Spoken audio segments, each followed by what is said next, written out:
చాలా మంది అడుగుతారు. ఇప్పుడు మీరు చెప్తున్నారు ప్రోటీన్ పౌడర్ షుగర్ లెవెల్స్ కంట్రోల్‌లో ఉంటుంది అని. అంటే ఎన్ని రోజులు వాడితే రిజల్ట్ అనేది కనిపిస్తుంది? సో ఎన్ని రోజులని కాదండి. This is more like a supplement right. So supplement అంటే ఏంటి, మీ డయట్‌లో మీకు ఇనఫ్ ప్రోటీన్ ఎన్ని రోజులు లేకపోతే అన్ని రోజులు you have to use it. And there is nothing wrong about using this. ఇది ఎక్కువ రోజులు వాడితే బాడీకి నష్టం జరుగుతుంది అని ఏముండదు. ఇప్పుడు ఒకప్పుడు మనకి ఎట్లా బూస్ట్, బోర్న్‌విటా, హార్లిక్స్ అవి ఎట్లా అంటే మనకి పార్ట్ ఆఫ్ అవర్ లైఫ్ అయిపోయాయి. But we slowly realise that అవి మోర్ ఆఫ్ షుగర్ కంటెంట్ ఉంది దాన్ అదర్ థింగ్స్ అని. సో మై గోల్ 1-2 మంత్స్ వాడితే చేంజెస్ ఏమైనా కనిపిస్తాయా? Definite not 1-2 months, even before that, because once you start using protein, immediate గా you will see the impact of sugars spikes తగ్గిపోతుంటాయి.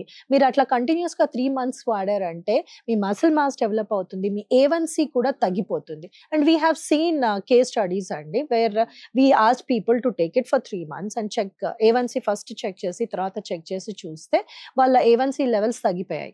A1C is what we use కదా, generally sugar ఎట్లా ఉంది అని తెలుసుకోవడానికి A1C levels చూస్తారు. అది ఎవ్రీ 3 months చెక్ చేస్తారనమాట. అది మీకు ముందు తర్వాత చూస్తే there was considerable decline in it. అంటే వాటర్ లో కలుపుకొని తాగాల్సిందేనా? యా, వాటర్ లో కలుపుకొని తాగొచ్చు. బట్ ఇన్ సమ్ కేసెస్ మేము we also recommend mixing it in milk. అది కొంచెం థిక్ ఉంటుంది, బట్ వాటర్ ఇస్ జనరల్ గా వాట్ వి రికమెండ్.